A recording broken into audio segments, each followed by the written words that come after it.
Bawat tao ay may karapatang mangarap dito sa mundo. Bawat tao ay kinakailangan magkaroon ng aim high na sinasabi. Hi everyone! Ako po si Mr. Bernard Tubera Gabaon and welcome back again dito sa bagong pangalan ng aking YouTube channel na Bernard T. Gabaon TV. At kung bago ka pa lamang na mapadaan dito sa aking YouTube channel, please don't forget to subscribe with this channel and hit now the notification bell para sa lahat ng aking mga bagong upload ay magkakaroon ka ng notification. At kabayan, i-likes mo na rin at i-share mo sa iyong mga kakilala. Sa gabing ito mga kabayan ay pag-uusapan natin ang napaka-importante at realistic na isang bagay na mangyayari mula ngayon at sa hinaharap. Yan ang pag-uusapan natin mga kabayan. Ano nga ba ito mga kabayan? Ano nga ba itong sinasabi ni Bernard? Pero bago tayo mag-umpisa mga kabayan, ay nais ko lamang pong i-shout out lahat po ng aking mga subscribers.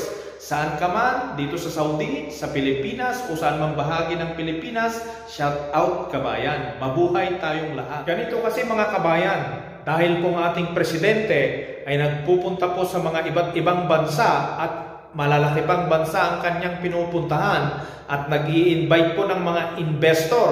At alam nyo, ang isang malaking bagay ay nag-confirm sila na mag-invest sa bansang Pilipinas. Isa na yung US at ang France mga kabayan. Ano ang ibig sabihin nito? Ano ang ibig sabihin nito mga kabayan? Tuwang-tuwa po kasi akong magbalita sa inyo na kung natuloy na yan, mag-uumpisa na tayong umangat sa buhay. Kaya yung Pilipinong pinakamaliit ang buhay o pinakamababang buhay na mayroon siya dyan sa Pilipinas, magkakaroon na siya ng tsansang magnegosyo. Magkakaroon na rin silang tsansang makapagtrabaho. At isa lang ang ibig sabihin kapag marami tayong foreign investor na pupunta sa Pilipinas, lahat ng mga Pilipino mula pinakamahirap, middle class at pinakamayaman, magkakaroon tayo ng oportunidad na makapagtrabaho ang mga nasa middle class. Kaya mga kabayan, wag na nating isipin din kung sino yung pinakamaraming makukuhang investment. Mga kabayan, alam naman natin ang ating gobyerno ay ginagawa lahat ang kanilang magagawa upang mapaangat ang buhay ng mga Pilipino. Nakaupo na yata po ang Lakay BBM po natin. Nararamdaman nyo ba yung pagmamalasakit talaga ng isang presidente na gusto niyang umunlad ang buhay ng kanyang mga kababayan? Kaya mga kabayan, alam na ang ginagawa ng gobyerno. Kung sakaling dumating yan, lahat tayo ay mabibigyan ng mga pantay-pantay na karapatan na magnegosyo. Dahil serbisyo publiko ang ginagawa ng ating Pangulo. Kaya mga kabayan, dumiretso na tayo. Huwag na natin palitutuwa lang kasi ako dahil sa nangyayari, sa tinagal-tagal po ng panahon, ay magkakaroon po tayo muli ng pagkakataon na maging umangat sa ating buhay. Kaya ito na mga kabayan, pag-uusapan na natin yung mga trending na negosyo ngayong 2022. Ngayon na may mga papasok na investor dito sa ating bansang Pilipinas. At kung ano man ang kanilang mga negosyo dito, alam naman natin na naglalakihan yan. Kasi yung oportunidad ng pagtatrabaho ng mga tao, nandyan na yan. At oportunidad ng mga magnenegosyo mula mababa, middle class at mataas, nandyan na yan. Ngunit uunahin natin sa mga maliliit lamang na negosyo. Alam nyo ba mga kabayan at naiisip nyo ba yung mga pinag-usapan natin nung mga nakaraang taon sa vlog ko na mga negosyo? Yun lang ang ibabalik natin mga kabayan. Kasi mas darami pa ang magkapag-negosyo nun dahil marami na nga tayong customer. Kasi alam nyo ba, i-integrate natin kasi may trabaho na yung mga tao. Kaya ano-ano ang mga yon? Siyempre magbibigay lang ako siguro mga 6 lang na mga negosyo ang ibibigay ko. At yung iba, bahala na kayong magsaliksik at dumiskarte mga kabayan. Alam naman natin tayong mga Pilipino ay madiskarte. Unang-una sa lahat mga kabayan, alam nyo ba yung mga maliliit na karinderya? Yan ang papatok pag merong mga investor mga kabayan. Hindi naman ang kakain doon yung mga may-ari ng mga ng mga malalaking negosyo. Ang mga kakain doon yung mga manggagawa. Kaya nga tayo mag-uumpisa sa mababa. Dahil pantay-pantay yan na magkakaroon ng tsansa na makapagnegosyo.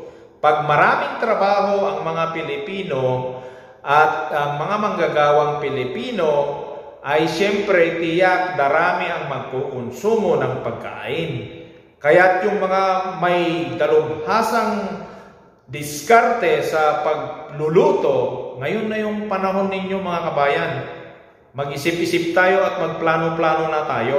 Kaya una po yung mga maliliit na karinderya.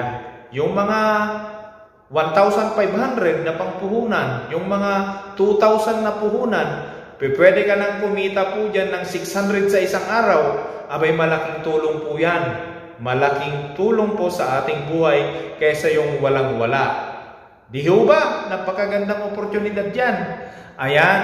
At syempre, mga kabayan, alam nyo po kasi ang aking mga binabanggit na mga negosyo ay yung madali lang nating gawin. Maliit ang puhunan, pero kailangan ng diskarte. Kailangan ng disiplina. So yan ang unang-unang negosyo po maliliit na mga karinderya. Ano pa ba? Siyempre, connected din po sa mga karinderya ang aking sasabihin. Alam nyo ba yung mami? At saka yung lugaw, o di kaya goto, pag-isahin na natin yan. Mga kabayan, patok na po yan. Mabubuhay na po tayo dyan mga kabayan. Of course, ang mga sinasabi ko, nasa below poverty line nga ito, na kayang gawin. Di ho ba masaya tayo, magkakaroon na po tayo ng tsansa. Ang hirap po kaya yung walang-wala tayo. Kaya yan, mga patok na negosyo, sigurado yan mga kabayan. At ang pangatlo mga kabayan, alam nyo ba yung mga nagnenegosyo ng mga prusen? Pwede na kayong mag-alok-alok niyan mga kabayan. At syempre, maging mapag-alaga lang tayo sa ating mga customer. Tiyak maraming manggagawa, darami ang customer ninyo. Kaya yung prusen na negosyo, papatok yan mga kabayan. Ang pang-apat, hindi ito mawawala kung may mga manggagawa. Ito yung ukay-ukay, sigurado yan mga kabayan. Dadagsahin na yung ukay-ukay mo pagka maraming magtratrabaho. Sigurado yan. Patok na patok ang ukay-ukay pag darating na ang mga investor at madadagdagan na po ang trabahador. Oportunidad ng mga magtratrabaho dito sa Pilipinas. Kaya yan po ang number 4. At ang number 5 po mga kabayan, yung mga nag-online seller. At siyempre, aangat din ang kanilang kita. Siyempre, darami ang magkakaroon ng oportunidad. Di ba? At ang pang-anim mga kabayan, siyempre yung mga malalaking fast food, hindi na natin maiiwasan yan. Talagang lalaki ang kanilang income. Yan lamang po ang 6, bagkus marami po pang mga negosyo na aangat. Yan ang pag-usapan natin sa susunod kong vlog. Pero ang masasabi ko lang mga kabayan, kung dumating yan ng pagkakataon na yan, tiyak darating na ang pagkakataon na yan sa ating buhay at nakapagnegosyo na tayo, huwag nating kakalimutan ang magdisiplina sa ating sarili. Dahil napaka-importante po ang pagdidisiplina.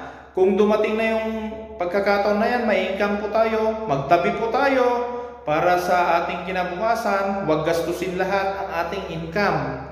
At pangalawa, diskartehan natin ang ating negosyo. Ayusin natin yung pakikipagkapwa natin sa ating mga customer. Gawin natin parang mga kaibigan ang ating mga customer para babalik-balikan ka. Minsan hindi lang yung sarap ng luto ang hinahanap din ng mga customer.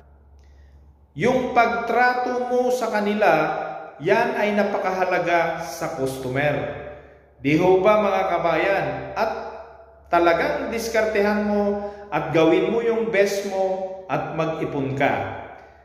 Hanggang dito na lamang po ang aking vlog mga kabayan. Kaya't heto muli, ako po si Mr. Bernard Tubera Gabaon ang nagsasabi sa inyo, kung negosyo, practical tips ang kailangan mo upang ikaw ay umasenso.